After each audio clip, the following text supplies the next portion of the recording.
pinag-uusapan ng buong mundo at ibinalita ng international agencies. Ito ay ang tungkol sa pagka-aresto kay dating President Rodrigo Roa Duterte. Marahil ay isa ka rin sa mga sumusubaybay sa balitang ito, lalong-lalo na sa larangan ng politics sa Pilipinas. Dumagsa ang maraming mga supporters ni ex-President Rodrigo Duterte. Meron din namang mga naglabasan na kontra kay dating President Duterte.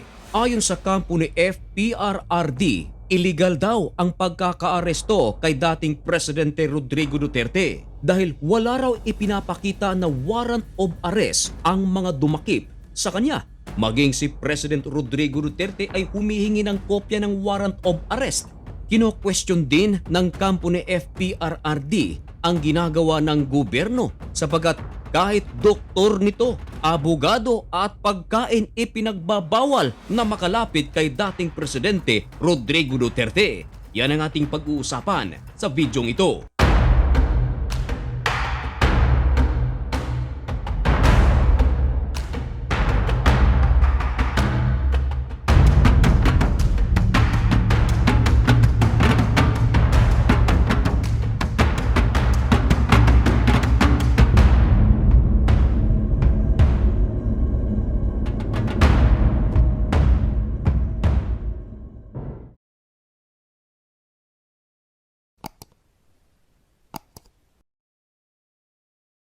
Maligayang pagbabalik mga mahal kong kaibigan. Kumusta na kayo? Ngayon ay March 11, 2025. Marahil ay narinig mo na ang isang napakalaking balita. Ito ay tungkol sa pagkaaresto sa dating Pangulo ng ating bansang Pilipinas na si FPRRD. Masamang balita ito para sa kampo at sa mga sumusuporta kay dating Presidenteng Duterte.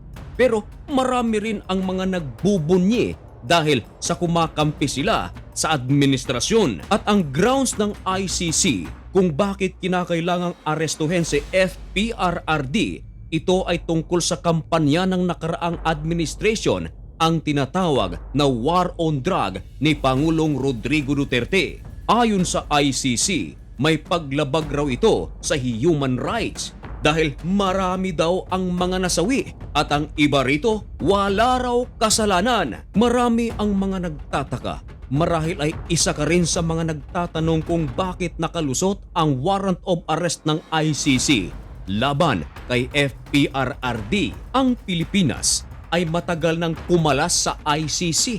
Hindi pa man naluluklok bilang Pangulo ng Pilipinas si BBM. Hindi nakasapi ang Pilipinas sa ICC. Ayon sa mga eksperto at mga abogado, wala na raw jurisdiction ang ICC upang magsagawa ng investigation sa Pilipinas kontra war on drug ni FPRRD. Pero ang nangyari ngayon mga kaibigan, mahigit pa ito sa investigation dahil warrant of arrest na mismo ang ipinalabas ng ICC. Noong kakaupo pa lamang ng bagong presidente ng Pilipinas na si BBM, sinabi rin ito na walang jurisdiction ang ICC sa Pilipinas. Mismong si BBM ang nagsasabi, haharangin niya ang ICC. Pero ngayon, ano ang nangyayari? Bakit merong ganitong pangyayari na ang warrant of arrest ng ICC ay lumabas? At eto na nga mga kaibigan, nasa kustodiya ng pulis si FPRRD dahil sa bisa raw ng warrant of arrest na kino-question naman ng kampo ni FPRRD dahil wala raw ipinapakitang warrant of arrest. Naaalala nyo pa ba mga kaibigan ang mga nakaraang balita na mismong presidente ng Russia na si Vladimir Putin inisyuhan din ng ICC ng warrant of arrest at maging ang Prime Minister ng Israel na si Benjamin Netanyahu inisyuhan din ito ng ICC ng warrant of arrest. Pero walang nangyari sa mga warrant of arrest nito. Ano ang pagkakaiba ng warrant of arrest ni FPRRD at sa mga warrant of arrest sa Pangulo ng Russia at Prime Minister ng Israel? Ang kaibahan mga kaibigan, si FPRRD ay wala sa posisyon.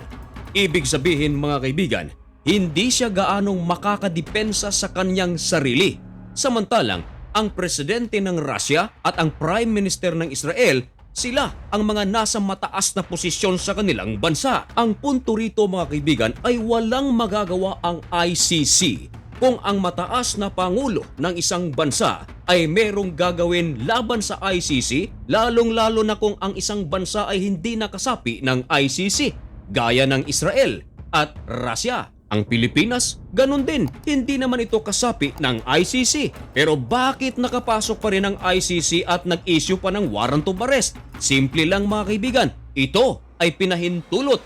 Ito ay ipinahintulot ng nasa mataas na posisyon ng Pilipinas. Kino-question din ng mga senatorial candidate na sinusuportahan ni President Rodrigo Duterte at ang mga senador na kung saan ito ay sumusuporta kay FPRRD dahil sa higpit na ibinibigay ng gobyerno, dahil kahit na pagbisita sa kanya ay ipinagbabawal, pagbibigay ng pagkain ipinagbabawal, ang pagpasok ng kanyang mga abogado kahit isa lamang at kahit ang kaisa-isang doktor ni FPRRD ay pinagbabawalang pumasok. Ilang oras pa lamang ang nakakalipas mga kaibigan mula nang mai-upload ang video ito. Si Senator Bongo ay bumisita sa Villamor Air Base. Pero mga kaibigan, hindi ito pinapasok.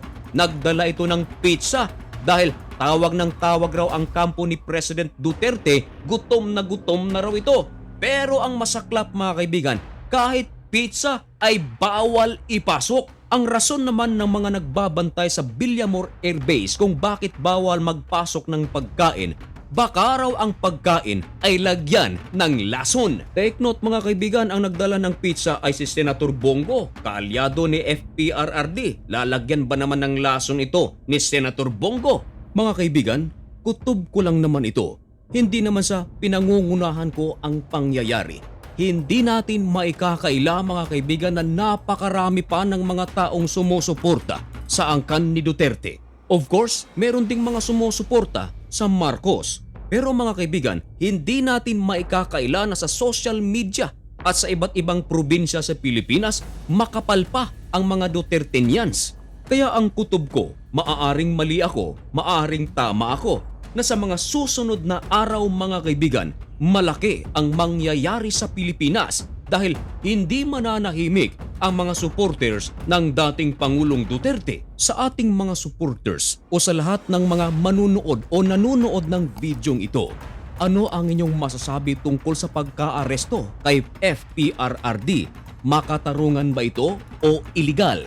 Ipaalam ang inyong mga komento mga kaibigan. At ang susunod na hakbang ng mga Duterte ay ating aabangan dito lang sa channel na ito. Kaya kung gusto mong maging updated, ay subscribe mo na rin ang napakalit nating channel na ito. At sa lahat ng aking mga kababayan dito sa Pilipinas, ay ipagdasal natin ang ating inang bayan na sana nga ay maayos na ang problemang ito. At sa lahat ng aking mga kababayang OFWs sa iba't ibang panig ng mundo, sama-sama po tayong manalangin upang maging maayos ang ating bansa. Mag-ingat din po kayo. Thank you so much for watching. May God bless you. Goodbye.